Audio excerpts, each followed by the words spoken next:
Did you hear that Anthony threw up on the sideline during the game on Saturday? I guess it was during the fourth quarter after one of those touchdown drives. He was so excited apparently that he puked on the sideline. No, I didn't. Have you ever had a player do that before or seen that before? Oh, I've had people puke all the time. I mean, it'd be unusual for somebody to not puke in the course of a game. We used to have a center that puked before every game.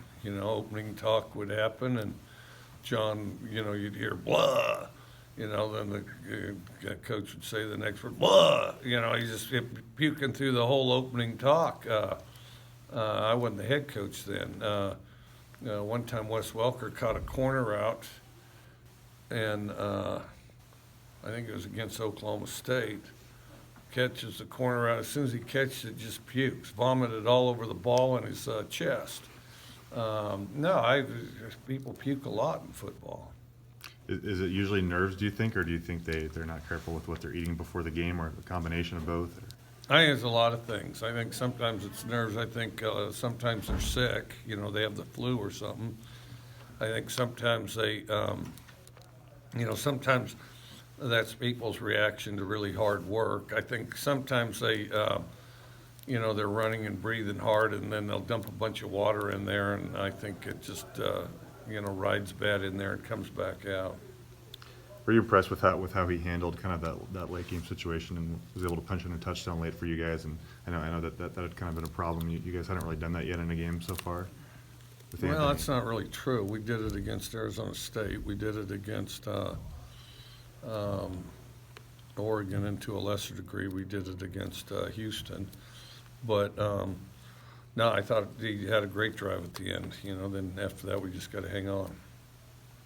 Can you talk about the team's resilience too, just considering what you guys went through before the bye week, and just comparing where this team is right now to where they were during the last bye week? I think we're more organized. I think we still got to get better. I think, we still got to carve out a little bit of an identity, and I think it certainly would have helped if we didn't have to shuffle around during the bye week. But we still need to get that accomplished. It's taking shape, but it's not done yet. Do you think Anthony's also improved as a leader? During the HBO special, there were a few scenes where he was pretty vocal on the sideline, it seemed, and maybe something that he's felt more comfortable doing the last 4 or 5 games. Well, I think he's a good leader. I think he's a pretty good leader from the beginning. But there's a point to where you're kind of the voice on offense and talking to the team and calling the play, where you're used to directing and used to calling things, and they're used to responding to you. So I think that role elevates once you're the starting quarterback. Where else has he improved since his first start, and he's obviously had a lot of game reps since then? I'd say all the way around. He's hard to catch with the ball. He doesn't take tackles for loss. He's always been accurate, but he's probably a little more accurate. He goes through his progressions quicker. I'd say just overall, polished overall. I know the commentators were pretty impressed with how quick the ball comes out of his hand. You've talked about that. Do you think you've had a quarterback that gets the ball out as quick as he does? He'd be one of the quickest, no question. I've had some quick ones, but he's one of the quickest for sure. And then Tay Martin made a late play for you guys. Do you think he's improved his play the last couple of weeks? I think he has to a point. I mean, Tay's always been explosive. We're just trying to get his routes precise and get some consistency out of him. Consistency is what he's always struggled with, and so it's a battle over there who's the most consistent because they're both explosive. I think Anthony also said on Saturday that when he plays at full speed, he can be a really good player. Has that been the one thing to get Tay to always play at full speed every snap and every practice rep? Yes, that's definitely has been an issue, but when he does, he's a really dynamic player. Have you thought more about the NCAA vote and what it'll look like as far as the image likeness, and do you have any idea of what that will look like when it finally happens? Of what is it? The image and likeness, the NCAA vote that passed a few days ago. No, well, we'll have to see how they regulate it. I mean, and you got to be careful on that. It'll depend how they regulate it. Anything that puts college football in a bidding war is bad for college football, and it's bad for everything. The alarming thing is how these narcissistic politicians want to try to embrace it and get their name on the front of it. We've got problems everywhere, and that's what we need is, one thing that's working really well around here is college sports, and so now we need their help to screw it up like they have pretty much everything else. So I think it's brilliant to get as many politicians involved as we can, in particular state legislators from California, because with all the messes they have going on, I think everyone in California would agree that it's in that state's best interest for their legislators to focus on college football rather than the problems at hand that they have in that state. And I also think it's a tragedy to their citizens that they're not more focused on those things, they're focused on themselves. And because there's a lot of people that could use their assistance there. So I think it's a total dereliction of duty on their part. And do I think they can multitask and do more things than one? I've been asked that. Absolutely not. They've proven they can't, and they haven't really proven they can do one thing at a time. So we'll see how that unfolds. And then, but as far as the, where it gets dangerous with this likeness thing is, and I think college football should be allowed to run itself without the help of a bunch of politicians without much of a resume of accomplishment. And I think that where it gets dangerous is, all of a sudden, say a school wants a player, this school wants a running back.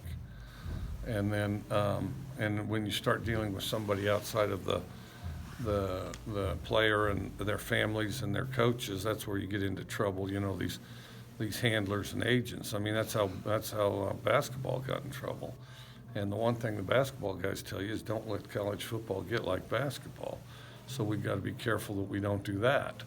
And then the other thing that we have to do, like for example, say a school needs a running back and all of a sudden some guy says, listen, if you come to this school, I will give you $100,000 if I can put your face on my business card. I mean, because it's a very short jump to where you're just literally outright buying players. And then the other thing is the imbalance that can exist on teams where, all of a sudden somebody's, getting more than the other guy scholarship-wise. So I think they need to be very careful with this. And the other thing is I don't know that they know what they're getting into, and I'm absolutely certain the politicians have virtually no idea what they're getting into because they've done a fairly pathetic job of doing their day job. So, do you have a best and worst Halloween costume from growing up that you can remember, that one that was maybe your favorite and one that you would take back if you could?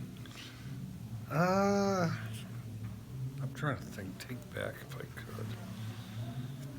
Sometimes it would snow during Halloween, which that added a different dimension to Halloween. You consider Golden, Colorado, Fort Collins, Colorado, Sheridan, Wyoming, Cody, Wyoming. There can be snow. As a matter of fact, somebody ought to look and see if there's snow there right now, because there might be. Well, I had a Grim Reaper costume that looked utterly outstanding and really good. Had a cool mask, had the Grim Reaper robe, had, I don't know, some kind of a swath thing, but not a lot of mobility. So there's always a balance between the quality of the costume and your mobility to accumulate candy and trick or treat. And as you get older, like around 6th grade or maybe even 7th grade, on a lark, you'd go out there trick-or-treating still. Then everybody'd be a bum. Pretty soon, everybody, what's your costume? I'm a bum, I'm a bum, I'm a bum. Which was perfect, because you wear boots, you wear jeans, you put some charcoal on your face, you mess your hair up, you wear a beat-up hat and a beat-up coat, and you can cover a lot of ground, you can go really fast, you can scoop up lots of candy, and so all those things are very good. I did have a vampire costume where my mom did the deal where she dyed sheets, and and I still have that cape somewhere, I believe. But it was a vampire cape. You could multitask with that sucker. I had a whole outfit, but you could multitask with it. You could be a vampire. You could be Barnabas Collins on Dark Shadows. You could be Batman. I mean, it had a lot of uses, and or some turn of the century guy. So it was pretty good, like on the Wild Wild West or something.